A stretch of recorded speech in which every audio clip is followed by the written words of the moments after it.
as much as I like to make these rambling videos while I gather an ESO, it's actually kind of hard to come up with content sometimes. So I can't really just sit down and make a bunch of videos all at once, usually, just because you got to have an idea, something that's on your mind. And sometimes it's amazing how hard it is to get an idea that feels like something that you can really talk about at any length. Sometimes you just sort of aren't feeling it, and in those times I find it's pretty difficult to make content. So when I do get an idea, I try to write it down or something so I can remember about it, and then maybe talk about that next time I get a chance. Anyway, today I wanted to talk about acceptance and inclusion in relationships. And we talk a lot about inclusion, and we talk about being all on the same page. Like, we're all going to be one big happy family. We're all going to agree on things. And in family situations, in relationships, that can be problematic because ultimately we aren't all the same. Like, we all have our own things that we think are interesting, things that we enjoy. And if you go into a relationship with the intention that you're going to be on the same page all the time, then there's a place where you have to come to terms with the fact that maybe you aren't. Or there's that sense of compromise where you just have given up on expressing yourself, or you've given up on having your own sense of personal freedom to think what you want or to believe what you want. And that becomes very tiresome. It becomes very difficult. If you're not careful, you can lose yourself along the way. And you wind up being in companionship with other people who should make you feel more complete, but really they actually make you feel more alone. Because when something seems interesting to you, when something feels meaningful to you, you can't really pursue those things that interest you. And you start living your life through the lens of worrying about what someone else is going to think, whether your spouse is going to approve or whether your friends are going to approve.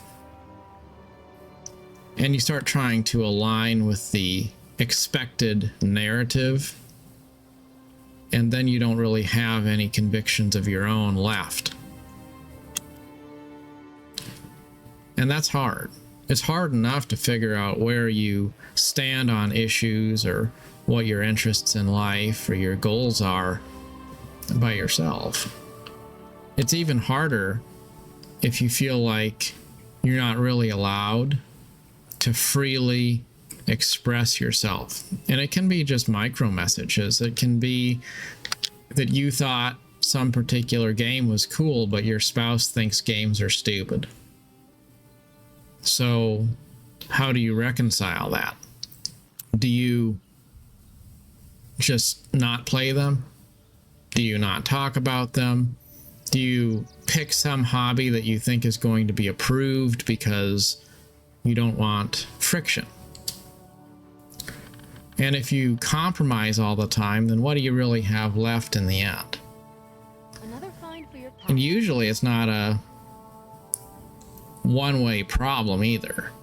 Because if you feel like you're marginalized in a relationship, chances are the other party in the relationship also feels that way, just from a different perspective. So the point I'm getting at is that it's better to focus on acceptance than it is to focus on inclusion. Because if you try to include people in things that don't really interest them, maybe they'll pretend to be interested. Maybe they'll try to play the part. But ultimately, if they're not really interested, it doesn't come from the right place anyway. It's like an adult who's playing with a child, but the child can tell the adult really doesn't care about playing. They're just trying to be a good parent. So the parent gives the child some time and plays with them. But is it really genuine play? Maybe not.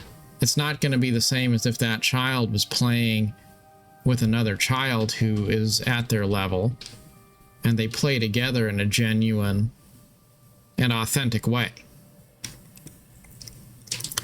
So what's the solution in that case? Is it that the parent should play with their child more authentically?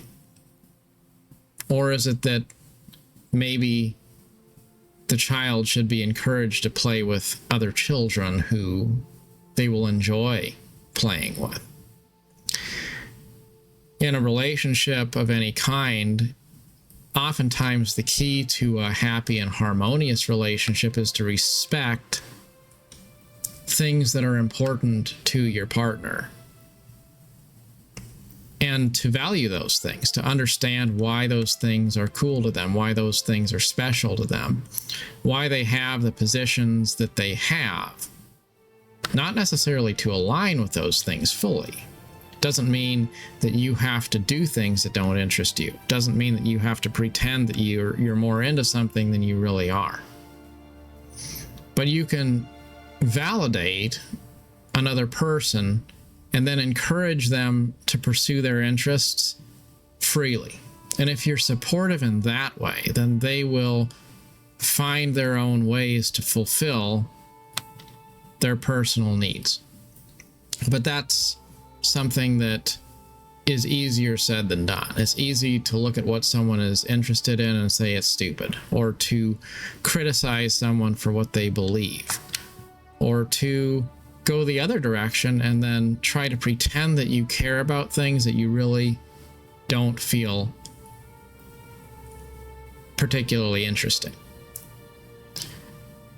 If you can empower difference and empower people to take their own path in life, while also being supportive of that path and being accepting of them genuinely, then I think that's a good balance. And in relationships, it's easy to have one or the other. Either people are pretending that they're more interested in each other than they really are, or they just resort to trying to be controlling. And controlling relationships don't work out very well, as also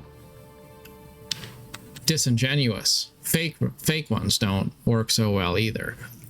I heard a preacher, I think it was in church, he said, when you're dating, there's this hypothetical girl who's going to say, she loves seafood and she loves sports because she wants to go hang out with the guy who enjoys sports and seafood. You don't want to go out on a date and then say how much you hate the food, or say that you don't like sports. So, you overlook those things till you get married, and then after a while, suddenly it's revealed she hates sports and she hates fish, and the guy's going to be blindsided. He's going to say, well, I thought you liked this stuff. And she's going to say, no, absolutely not. I didn't like it at all. I just put up with it because I wanted to be with you.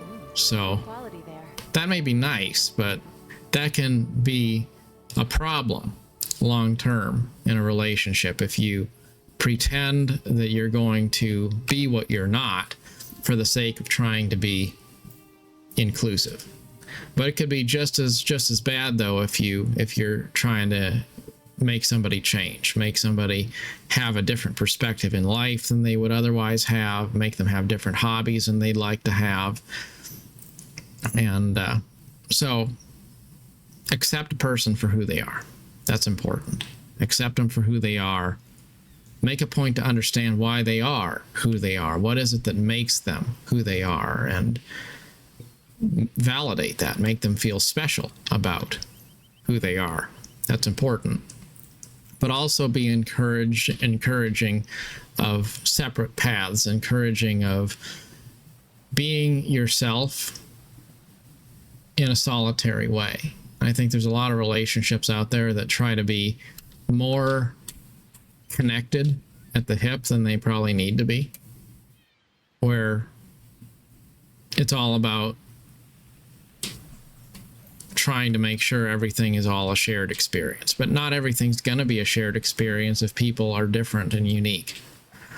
Like, let's say that we're all a bunch of gamers, and I like MMOs and you like first person shooters, and there's somebody else who likes city builders, and maybe somebody else likes flight simulators or racing games. Like, they're so different, right? Like, how do you really say that those people are part of the same community? Well, they are all gamers potentially, and we can all have a shared understanding that we're captivated by that sense of wonder and imagination that gaming enables and elicits. We could all go to a gaming convention and probably find something there that is interesting to us, even if we were interested in different genres of gaming. But that moment, once you start getting tribal and saying, well, this game's better than any other game, or you should switch over to the one I like just because I think this one's better, or you start undermining someone for the way they play, well, then it starts to be toxic, it starts to be unhappy, unfriendly, and then that sense of camaraderie is eroded. And it's not eroded because we're all different, it's eroded because we don't respect each other's differences.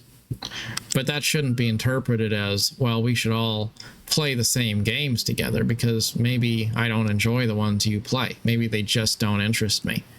So if I try to force myself into that mold, then in the end, nobody's happy because of that. So be accepting of others, but don't feel like you're obligated to take the same path as they are. And at the same time, know who you are. Know what your interests are. Know what it is that is meaningful and adds value to your life. And don't let anyone come along and take that away. You shouldn't have to take your interests and shove them into the closet the minute you jump into a relationship, and then suddenly act like you have no knowledge of who you used to be. You just walk away from all your convictions, all your interests, all your hobbies, all your political views, anything you may have that has made you give up. Because now you're in a relationship and all we have is we. Well, there is no we if there isn't, on both sides, a sense of personal identity. Ayn Rand once wrote, "You can't say I love you without first saying the I." And that's so true. You can't enrich someone else's life if you are empty yourself.